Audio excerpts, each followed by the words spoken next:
Let's hope John McClane's son is cooler than Indiana Jones is. You're watching Beyond the Trailer's review of A Good Day to Die Hard. American? Yeah, New York. I hook up? Yeah. Welcome to Moscow.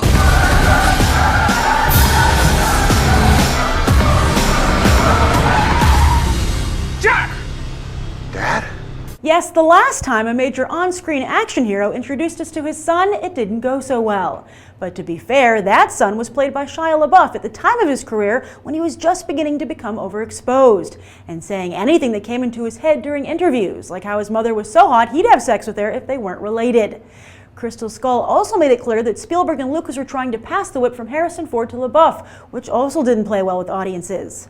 But luckily for the new Die Hard movie, this franchise always has McClane working with a partner rather than a love interest, so fitting a son into the mold isn't too off base. First it was Reginald VelJohnson, next it was Art Evans and Sheila McCarthy, then famously Samuel L. Jackson, and in the last movie, Justin Long. Also, unlike with Indiana Jones, McClane's family has always been an important ingredient. The first two films featured Bonnie Bedelia as his wife, and in the fourth film his daughter was the one being held captive. She was played by fanboy favorite Mary Elizabeth Winstead, who cameos again here. But whatever happened to Bonnie Bedelia? I guess neither Bruce Willis nor the Hollywood suits want their star standing next to a 64-year-old and calling her his wife, reminding audiences he's 57 himself. But wasn't the return of Karen Allen one of the only things in Crystal Skull that did work? At least until she had to deliver the horrible lines they gave her. But instead, McClane will do some father-son bonding with Spartacus Blood and Sand's Jai Courtney, and hopefully we won't have to endure too many "look how old John McClane is" jokes. Because, you know, that would be ironic considering they got rid of Bedelia. But while the fifth film honors the franchise's traditions, it will mark the first time that McClane's adventures take place outside of the country. Speaking of tradition, though, all the subsequent Die Hard films have yet to offer up a villain as iconic as Hans Gruber. Can Die Hard 5 return to form? It seems unlikely considering McClane's foe isn't even featured in the trailer. Finally, while many would argue that the best Die Hard films are directed by John McTiernan, he's been busy the last few years in court for lying to the FBI about a wiretapping investigation involving a private detective he'd hired. In fact, after 7 years, he's lost and is going to jail for a full year. Don't lie to the FBI. So instead, John Moore is taking the helm, the director of the solid Behind Enemy Lines and the not-so-solid Max Payne. But does any of this really matter? This is a defining franchise of Willis's career, and he's going to ride it like a cowboy into the sunset, already announcing plans for Die Hard 6. So what's your favorite Die Hard movie? Favorite Die Hard movie? Well, I know it's kind of cliche, but it's the first one. I would have to say this one. Wow! Yes. I think all of them. Yeah? Is Yeah. this one as good as the rest? This one is better than the rest of them, but I think all of them were like really good. Two.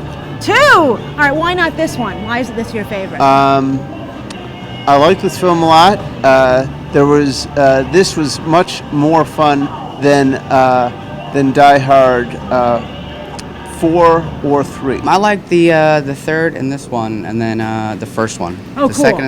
The second one kind of just, that's where it kind of lost me, but I think it all came back. It's the last Die Hard movie. It's the last on my list of favorite Die Hard movies. Really? Okay, Yeah, why? yeah, yeah. Tell me why. I didn't feel it had enough substance. So if you've never seen a Die Hard movie before, why did you come and see this one?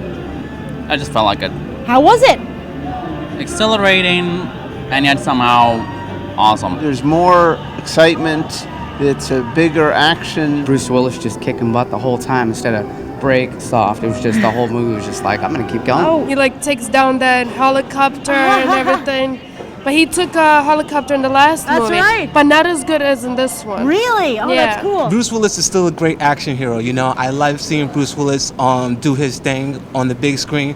But as for John McClane, I thought he was just a little bit less. Like he was kind of phoning it in. Nobody really liked Indiana Jones' son, right? What do you think of John McClane's son? John McClane's son is worthy of his father. Oh, wow, that's high praise. I don't even care.